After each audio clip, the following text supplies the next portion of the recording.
Hello students, how are you? Today I am going to discuss about MCQs of term 1 examination. Okay, जो term 1 examination में हम लोगों का MCQs based exam होने वाला है, इसीलिए हम लोग MCQ सीरीज अब करने वाले हैं. MCQ जो भी हर एक लेसन का MCQ सीरीज होगा, जिसमें आपको MCQ क्वेश्चन होंगे, इसमें असर्शन रीजन टाइप्स भी होंगे, केस स्टडी भी होंगे. तो ये सभी पे हम लोग डिस्कस करेंगे. तो स्टूडेंट्स, ये जो रियल नंबर में है, इसमें आपको 6 मार्क्स का MCQ आपको दिया रहेगा. 6 मार्क्स यानी पूरे आपको चैप्टर में से 6 मार्क्स का आएगा. तो इसमें आप मार्क्स को, every marks is important for all of you. तो 1 मार्क्स का भी अगर कोई लेसन है तो उसका भी इंपॉर्टेंस उतना ही है जितना अगर 6 मार्क्स का है. क्योंकि 1 मार्क्स कम हो जाता है तो हमें जीवन भर उसकी मतलब ये रहता है, हमेशा हम उसको मतलब उसका कभी भी हम उसको उसकी भरपाई नहीं कर सकते हैं. तो हर एक नंबर का आप लोगों के लाइफ में इंपॉर्टेंस होता है. तो without let's start. The decimal expansion of 22/7 is, अब इसमें से 4 ऑप्शन है. 4 ऑप्शन है: terminating, non terminating and repeating, non terminating and non repeating, none of the above. अब स्टूडेंट्स, ये दिस इज वेरी इंपॉर्टेंट, ये थोड़ा सा कंफ्यूजिव है. तो इसमें कौन बता सकता है? इसमें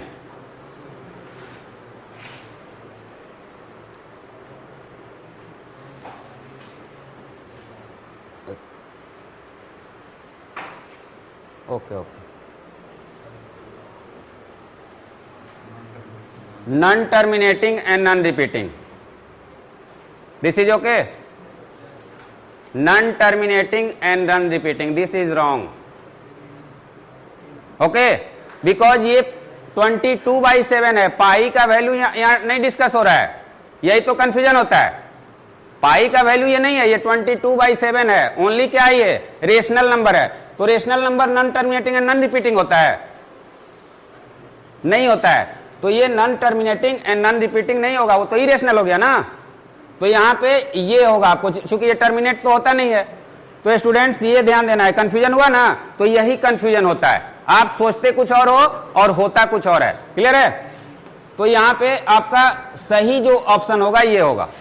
क्लियर है? क्योंकि यहां सिर्फ 22/7 की बात हो रही है और आप इसे क्या इमेजिन कर लिए? पाई के साथ इसे आप इमेजिन कर लिए. पाई का डिस्कशन कहीं है? नहीं है. क्लियर है ना? तो ये आपका मिस्टेक हो सकता है. देख लिए, पहले क्वेश्चन में ही आप लोग कंफ्यूज हुए ना, तो ये ध्यान देना है. सेकेंड नंबर क्वेश्चन है, for some integer n the odd integer is represented in the form of. अगर कोई भी इंटीजर n दिया हुआ है तो ऑड इंटीजर हम उसे किस फॉर्म में रिप्रेजेंट कर सकते हैं? n कोई भी इंटीजर है. Integer, do you know about integer? तो इंटीजर्स कोई भी एक दिया हुआ है n के फॉर्म में, तो इसमें से ऑड इंटीजर रिप्रेजेंट करने के लिए कौन सा फॉर्मूला सुटेबल है? कौन बताएगा? आ जाओ.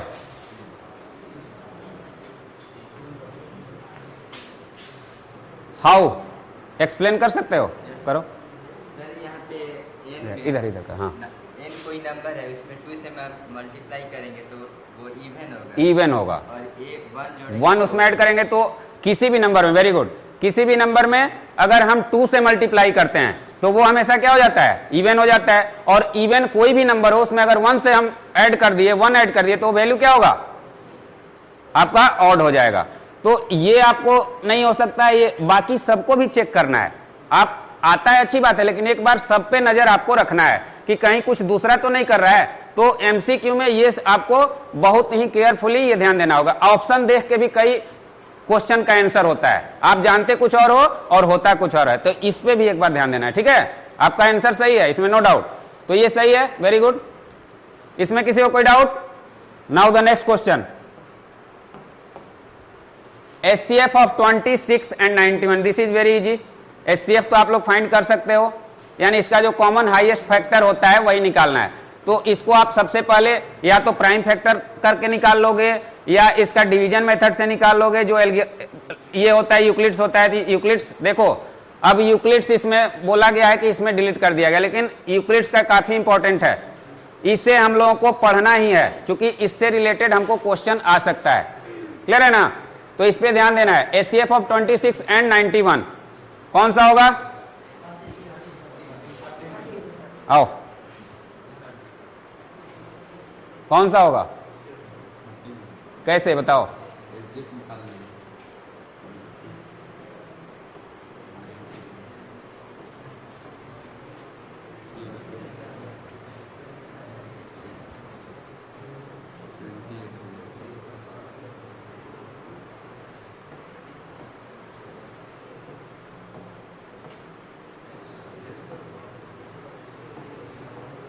Very good. तो HCF, यहां पे HCF हम कैसे डिसाइड करते हैं ये सबको पता है ना। HCF ये नहीं होता है, जो लास्ट डिवाइजर होता है ना वही HCF होता है, जो लास्ट में हमारा डिवाइजर, ये भी तो एक डिवाइजर है, लेकिन यहाँ पे ये कंफ्यूजन नहीं हो, ये तो आप लोगों का क्लियर ही होगा, दिस इज वेरी इजी। तो यहाँ पे HCF क्या हो जाएगा स्टूडेंट्स? 13 होगा, क्लियर है। अब which of the following is not irrational, which of the following is not irrational. अब यहाँ पे आपको देखो, यहां आपको इरेशनल का डिफिनीशन तो समझ में आना ही चाहिए।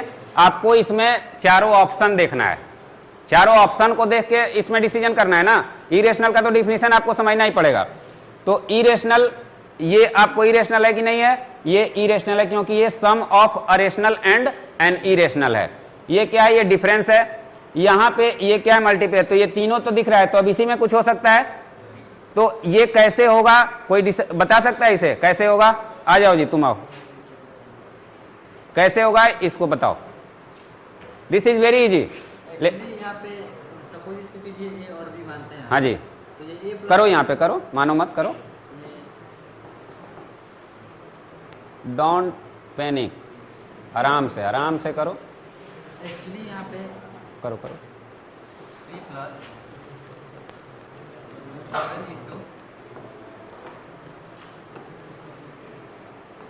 3 - √7 है। Very good. तो हम लोग a + b × a - b, इसका फॉर्मूला जानते हैं, a² + b² होता है। हाँ जी, तो उस हिसाब से यहाँ पे a आपका 3 का स्क्वायर और माइनस √7 का स्क्वायर। Very good. तो यहाँ पे हम लोग का आ जाएगा 9 - 7 मीन्स 2। अब देखो, इस हिसाब से यहाँ पे ये अब होगा। इरेशनल नहीं है। Very good. यहाँ पे इरेशनल स्टूडेंट, अब देखो यहाँ पे बहुत ही छोटा छोटा बारीकी से आपको ध्यान देना है।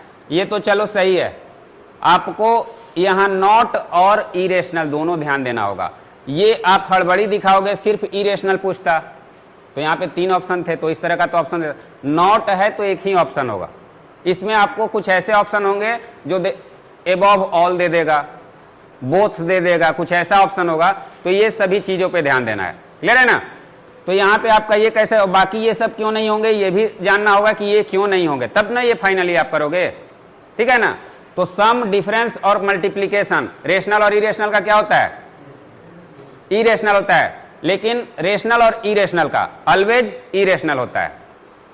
2 इरेशनल का अलग होता है, 2 रेशनल और इरेशनल का अलग होता है। ये सब आपको जो क्लोजर प्रॉपर्टी एसोसिएटिव ये पढ़े हो उसमें आप लोग समझ लिए होंगे, पहले तो ये डिस्कशन हो चुका है। तो ये सही है, इसमें किसी को कोई डाउट नहीं। नेक्स्ट है the addition of a rational number and an irrational number is equal to, अभी पीछे हम लोग वही डिस्कस किए हैं, क्या होगा? Rational number, irrational number, both, none of above. तुम ही आओ, तुमको पता है बाबू, बताओ।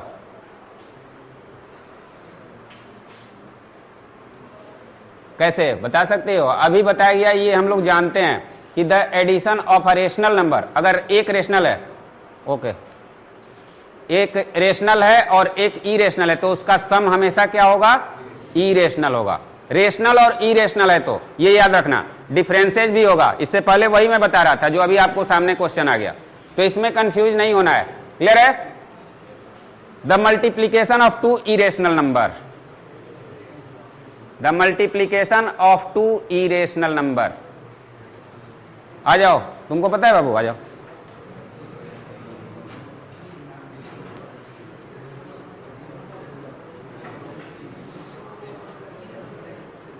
हाउ? जानते हैं कि सर 2 इरेशनल नंबर का मल्टीप्लिकेशन करेंगे। एग्जाम्पल दो। अगर नहीं कंफ्यूज हो तो डोंट वरी, ठीक है। कंफ्यूज हो तो डोंट वरी। कौन करेगा बाबू? ये सही है, आ जाओ आ जाओ। एक्सप्लेन करो कैसे होगा। सी होगा, सी पे टिक करो और उसको एक्सप्लेन करो। सर यहाँ पे एग्जाम्पल दो, एग्जाम्पल दे सकते हो ना। हाँ सर, रेशनल जैसे 3 हो गया और इरेशनल रूट 7।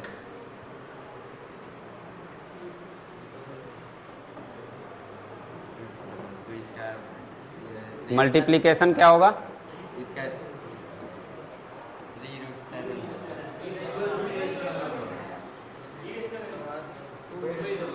2 इरेशनल है।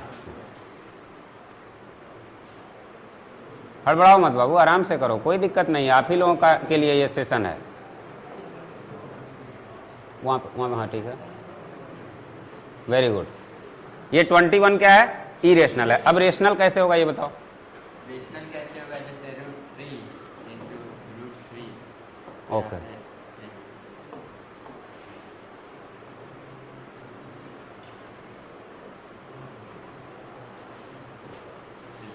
3 है, सही है जी, सभी समझ रहे हो ना। तो यहां पे ये कंफ्यूजन, एमसीक्यू बहुत ही इंपॉर्टेंट है, इसमें सारा कंसेप्ट क्लियर हो जाता है। एमसीक्यू में सारा कंसेप्ट, जिसका कंसेप्ट में पकड़ है वही एमसीक्यू कर सकता है। ये इजी नहीं है, पढ़ने वाले के लिए काफी आसान है, लेकिन देख रहे हो कंफ्यूजन क्या हो रहा है। यहां पे 2 रेशनल इरेशनल नंबर है, इसका मल्टीप्लाई का, अब ये तो नहीं बोल रहा है कि सेम नहीं होना चाहिए, ये तो यहाँ टर्म कंडीशन नहीं दिया है ना। 2 इरेशनल नंबर, तो 2 इरेशनल नंबर ये भी है, इस तरीके से भी हो सकता है। मैं एक अनदर एग्जांपल दे रहा हूं आपको, ये इरेशनल नंबर है, ऐसे भी कर सकते हो ना। 2 डिफरेंट हो गया ना, 2 डिफरेंट हो सकता है ना, तो ये क्या होगा? 21 हो जाएगा। तो ये सेम ना करके डिफरेंट भी आप कर सकते हो। आप 2 प्लस माइनस में भी ले सकते हो, जैसे एग्जांपल ले लो 3 minus root 2 and 3 plus root 2, तो क्या होगा? 3 square minus 2, 9 minus 2 equal to 7। इस तरीके से भी हो जाएगा। तो डिफरेंट डिफरेंट एग्जाम्पल है, आप लोग इसे कर सकते हो। क्लियर है ना? तो ये समझना बहुत जरूरी है, सिर्फ यहां पे ये जान के ये याद कर लेने से नहीं होगा, इसका कॉन्सेप्ट क्लियर होना चाहिए। ठीक है, नाउ द नेक्स्ट,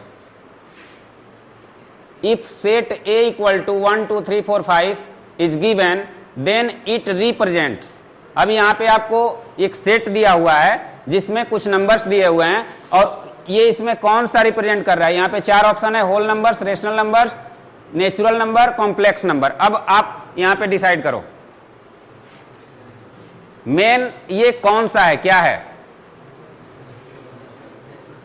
आ जाओ जी, यू, हाँ शुभम,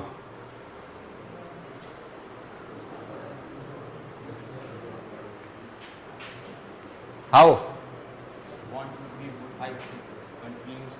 काउंटिंग नंबर्स है, काउंटिंग नंबर्स का ग्रुप है। अब आप बोलोगे कि सर रेशनल नंबर है, लेकिन कंप्लीट तरीके से ये किस चीज को डिफाइन कर रहा है? नेचुरल नंबर को। Rational we can also say, okay, but completely किसको डिफाइन कर रहा है ये देखना है। तो कंप्लीटली एक ही इसी को ना डिफाइन कर रहा है, तो ये होगा। वेरी गुड, जाओ। If p and q are integers and is represent in the form of p by q then it is a। अब होल नंबर होगा, रेशनल नंबर होगा, नेचुरल नंबर होगा, इवन नंबर होगा। यहां पे एक चीज मिसिंग है, लेकिन इस तरीके से क्वेश्चन आ सकता है। क्लियर है ना? p बाई क्यू के फॉर्म में बाकी को देखना है ना, बाकी को देख के इसको डिसाइड करना है। तो ये तो p बाई क्यू के फॉर्म में नहीं हो सकता, ये नहीं हो सकता, ये तो हो तो यही सकता है ना। अब 0 है कि नहीं है ये नहीं देखना है, ये 3 ऑप्शन को देख के यहां डिसाइड करना है। क्लियर है ना? तो p बाई क्यू के फॉर्म में एक रेशनल नंबर ही ना होता है, भले उसमें आप टर्म कंडीशन जाते हो 0 होना चाहिए, ये यहां पे कोई इंपॉर्टेंस उसका नहीं है। ये 3 ऑप्शन से हमें डिसाइड करना है। क्लियर है? तो क्या होगा यहां पे? Rational number. क्लियर है? इस तरीके से एमसीक्यू का अटेम्प्ट किया जाता है। ये नहीं कि आप अब यहां पे मिसिंग है, ये नहीं होगा, पता नहीं क्या होगा, 0 नहीं दिया हुआ है, क्यू का वैल्यू 0 नहीं दिया हुआ है, तो आप बाकी ऑप्शन को भी देखो। ठीक है, ऑप्शन के अकॉर्डिंग आपका क्वेश्चन होता है। तो इसमें किसी को डाउट? ठीक है, तो यहां पे एक ऑप्शन दे दो, 3/2 is a rational number. Clear है? The largest number that divides 70 and 125, which leaves the remainders 5 and 8। जो लार्जेस्ट नंबर है जो 70 और 125 को डिवाइड करेगा, जिसमें रिमाइंडर्स आपका 5 और 8 होना चाहिए, वो कौन सा लार्जेस्ट नंबर है? आ जाओ।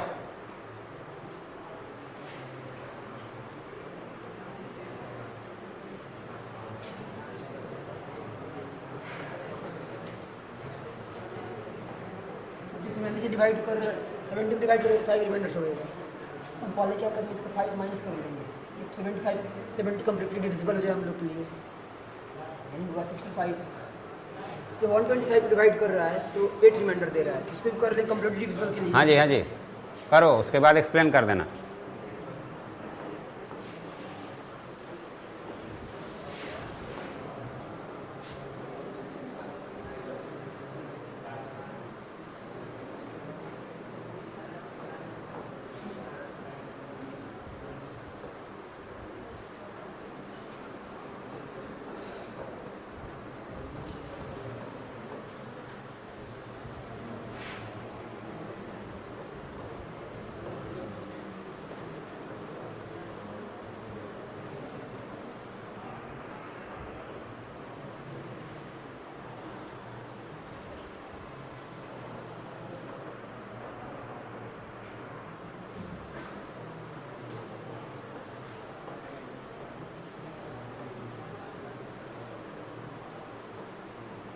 Very good, okay.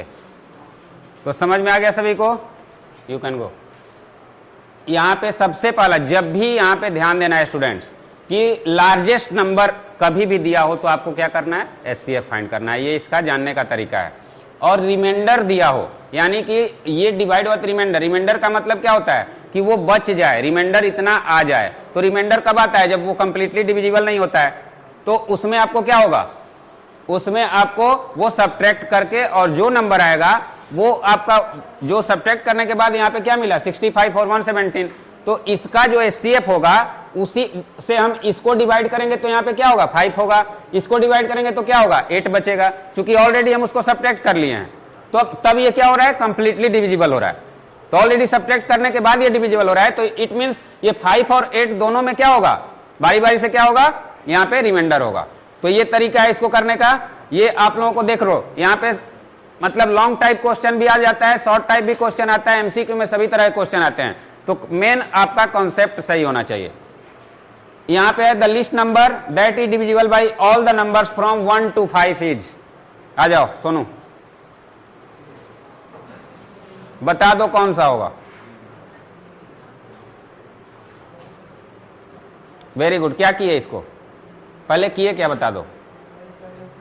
Very good, very good, you can go. LCM निकलेगा, ठीक है। एलसीएम किसका निकलेगा?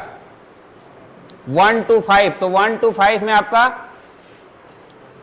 1 2 3 4 5। अब देखो यहां पे क्या दिया हुआ था, यहां पे क्या दिया हुआ था? क्लियर हो गया? तो ये मतलब एक मोटे तौर पे आपको पहचानने का तरीका है, ठीक है। ये कंप्लीटली मैं नहीं बोल सकता, लेकिन मोटे तौर पे ये आप इससे डिसाइड कर सकते हो, क्योंकि बहुत ऐसे क्वेश्चन होते हैं जिसमें आपको कंफ्यूजन होता है। तो ये मोटे तौर पे आप लिस्ट और लार्जेस्ट देख करके आप एचसीएफ एलसीएम का अंदाजा लगा सकते हो। अब इसका आपको क्या कर लेना है? एलसीएम फाइंड कर लेना है, हो जाएगा, ठीक है। एलसीएम निकालोगे तो एक ही से एक डिविजिबल होगा, बाकी आपको मल्टीप्लाई करना होगा। तो इसको मल्टीप्लाई करोगे तो क्या होगा?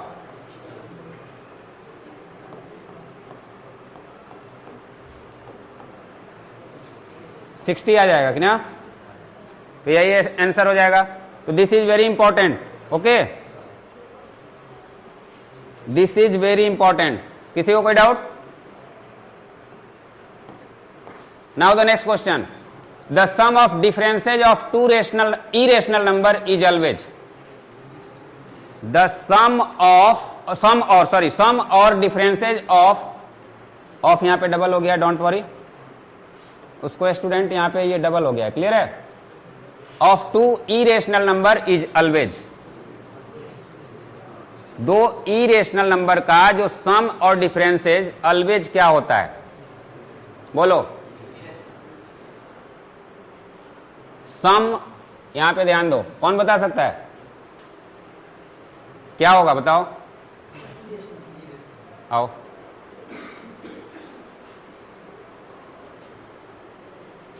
एक मिनट, कैसे आओ? रूट से दे माइनस रूट 3, रेशनल नंबर तो घटेगा नहीं, हाँ जी, रूट में रहेगा, हाँ जी, फिर रूट में हाँ जी, रहेगा। हाँ जी। और प्लस रूट से दे इसी एग्जाम्पल में हाँ। प्लस रूट 3, हाँ, ये भी क्या है, दोनों रेशनल नंबर है, 3 अच्छा, अब बैठ जाओ।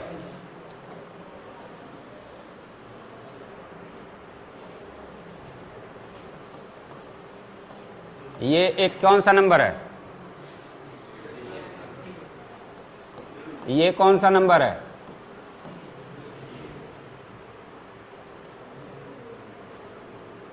यहां पे 8 भी कर सकते हो। ये दोनों मिलके कौन सा नंबर हुआ? तो इसे आप करोगे तो 7 plus root 3 minus 4 minus root 3 क्या आ गया? ये दोनों आप, ये भी तो, ये दोनों मिलकर क्या हो रहा है? इरेशनल है ना? ये इरेशनल है, ये भी इरेशनल है, लेकिन दोनों का डिफरेंसेज क्या हो रहा है? रेशनल हो रहा है। उसी तरीके से जब सम करोगे तो यहां माइनस कर लो, इसको प्लस कर दो, तो क्या आ जाएगा? वो भी क्या हो जाएगा? रेशनल आ जाएगा। तो ये ऑप्शन सही है, ठीक है। रेशनल भी हो सकता है, इरेशनल भी हो सकता है, क्लियर है। सिर्फ इरेशनल नहीं होगा, बिकॉज ये दोनों, आप अभी बोले कि ये एक इरेशनल नंबर है, बोले ना, तो यहां भी तो ये एक इरेशनल नंबर है कि नहीं है? यहां भी एक ये इरेशनल नंबर है, और जब ये दोनों मिलकर इरेशनल हो सकता है तो ये भी इरेशनल है। तो इरेशनल में से इरेशनल सब्ट्रैक्ट करोगे तो रेशनल भी हो सकता है और इरेशनल भी हो सकता है, क्लियर है। तो ये समझना है, ये कंफ्यूजिव है, इसको आप लोग अच्छे से समझ लीजिएगा।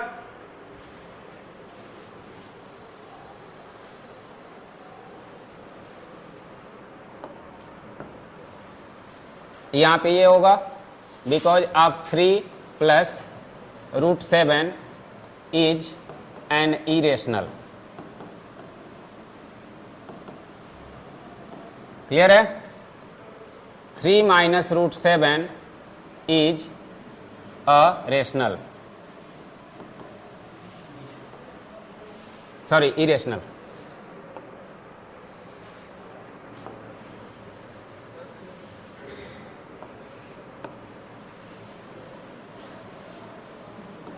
इरेशनल है ये भी एक इरेशनल होगा।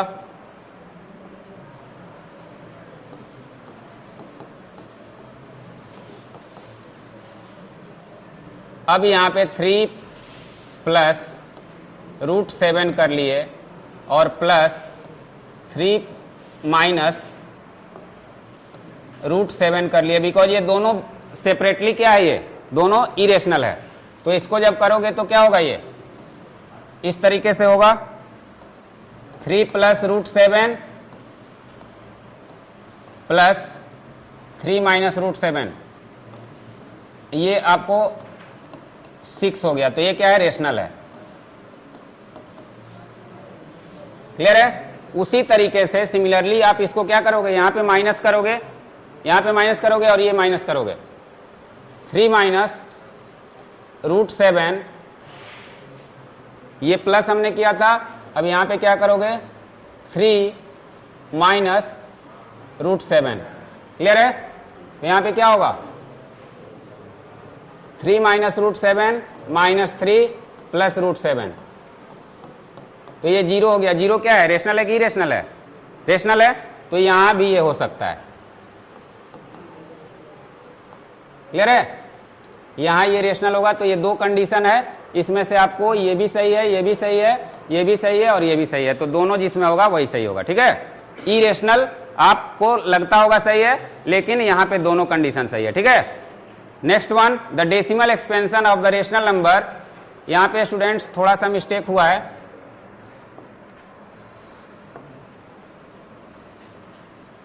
इसे हम लोग 23 डिवाइड बाई ये है, ठीक है। इसे स्टूडेंट, अब ये यहां पे कितने प्लेस पे टर्मिनेट हो रहा है ये बताना है, ठीक है। The decimal expansion of the rational number 23 upon 2 square into 5 will terminate after 1 decimal place, 2 decimal place, 3 decimal place, more than 3 decimal place? कौन बताएगा बाबू जल्दी से?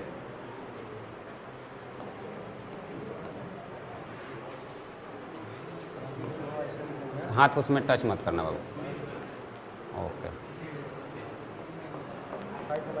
वेरी गुड, हाँ जी, वेरी गुड।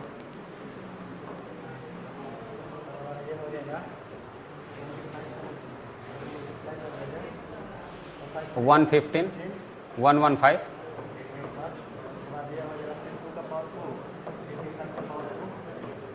Very good.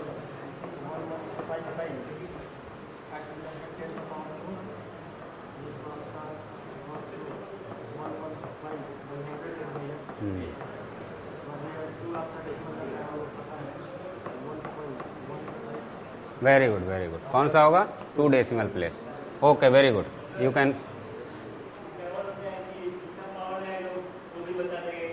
हाँ जी, देखो ये तो मतलब आपको अटेम्प्ट करने का बेसिकली जो कॉन्सेप्ट है यही है। अब आपको उसको कैसे आप याद रखते हो, याद रखने का तरीका अलग है, ठीक है। अब यहाँ पे 2 है, ये 1 है, तो इसको भी तो 2 किया गया ना। अगर यहाँ पे 2 × 5 रहता तो क्या होता? यहाँ पे दोनों में 1 1 है तो 1 प्लेस हो जाता। 3 रहता तो 3 दोनों को करना, तो जितना 0 नीचे रहेगा 1 पे उतना ही ना डेसिमल प्लेस होगा। तो ये एक अच्छा आसान मतलब वो आपको इसके लिए कारगर है। अब इतना करोगे तब पता चलेगा, यहाँ सीधा एक बार में देख के पता चल जाएगा, ठीक है। तो ये भी तरीका है, तो इसको स्टूडेंट्स आप लोग अच्छे से समझ लीजिएगा।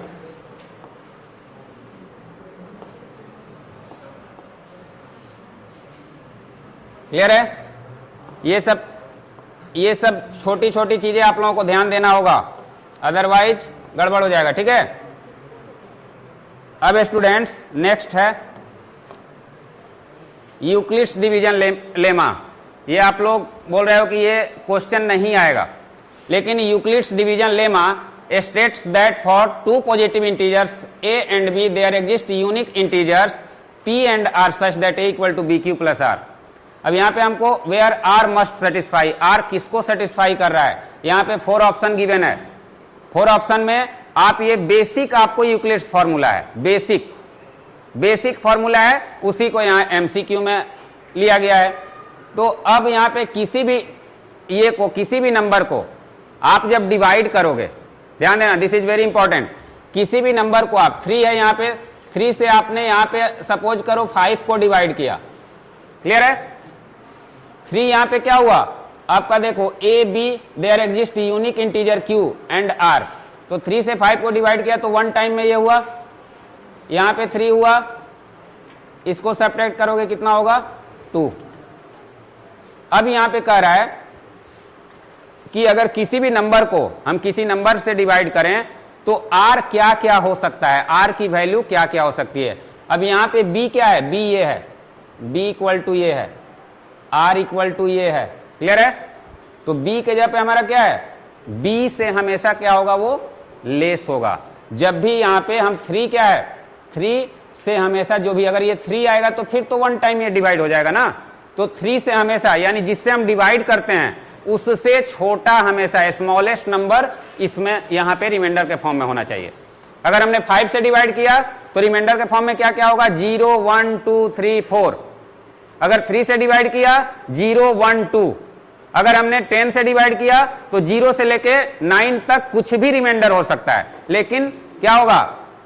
आपको 10 नहीं होगा। 10 से डिवाइड कर रहे हैं तो 10 नहीं होगा, 10 यहां रिमाइंडर कभी भी नहीं आ सकता है, यानी इक्वल और ग्रेटर डिवाइजर से कभी भी नहीं हो सकता है। तो इसका सही आंसर क्या होगा स्टूडेंट्स?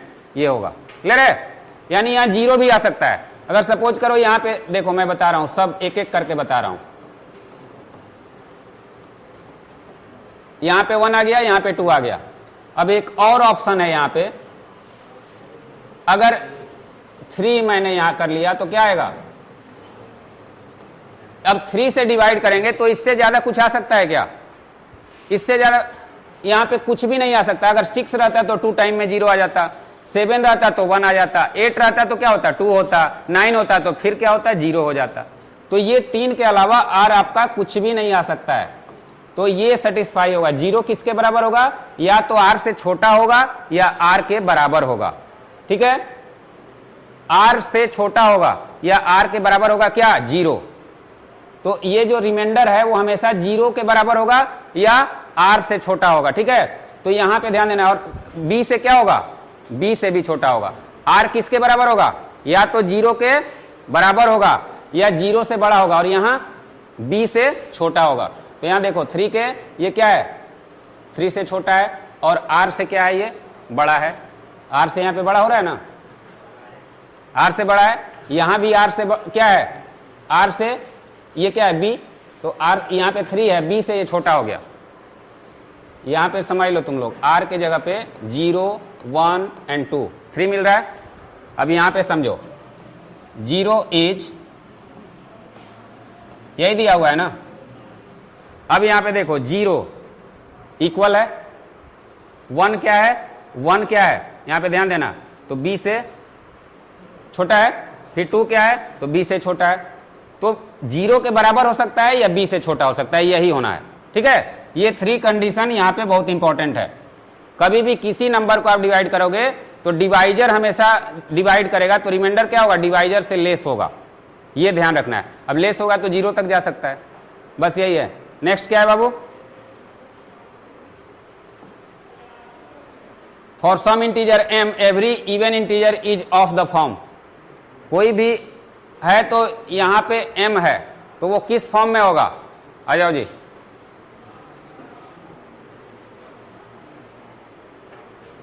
हाउ, सर कोई भी नंबर को हम 2 से मल्टीप्लाई करेंगे। वेरी गुड, वेरी गुड, बहुत अच्छा। सपोज करो कोई भी नंबर है, ऑड या इवन कुछ भी लोगे, ये इवन है, इसे हम 2 से मल्टीप्लाई करेंगे तो क्या होगा, 6 होगा। सिमिलरली अगर 2 लिए उसे भी 2 से मल्टीप्लाई करेंगे तो क्या होगा, 4। तो ये बोथ क्या है, ये बोथ इवन है। क्लियर है, तो वही यहां पे कह रहा है। सबको समझ में आ रहा है ना। 15 यूजिंग यूक्लिड्स डिवीजन एल्गोरिथम, ये भी एचसीएफ ही फाइंड करना है।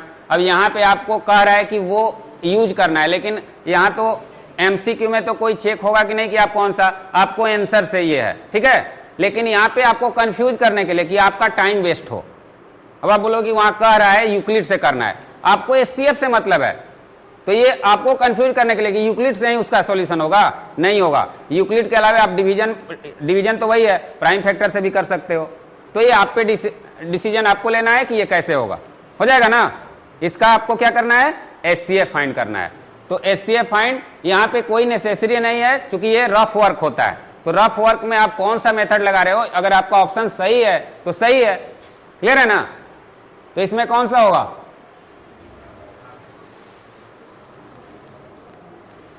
जल्दी।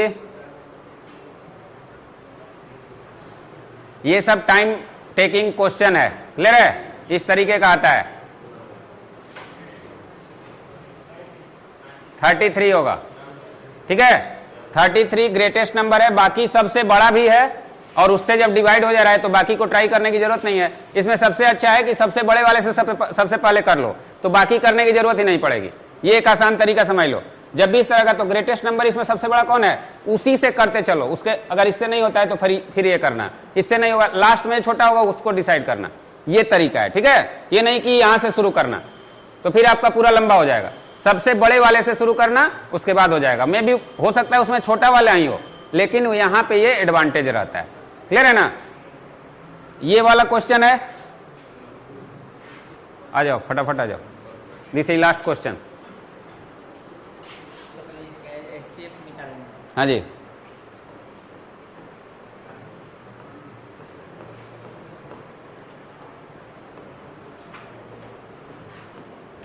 फाइव ठीक से लिखो बाबू। हाँ,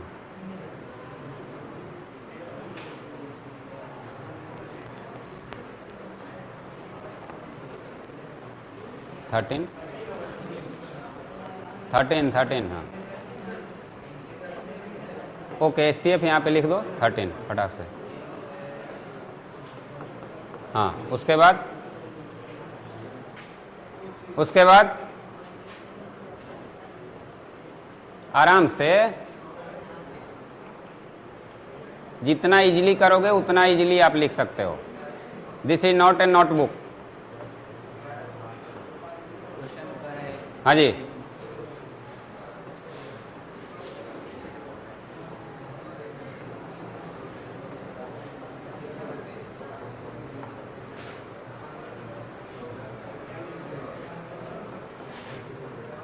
130,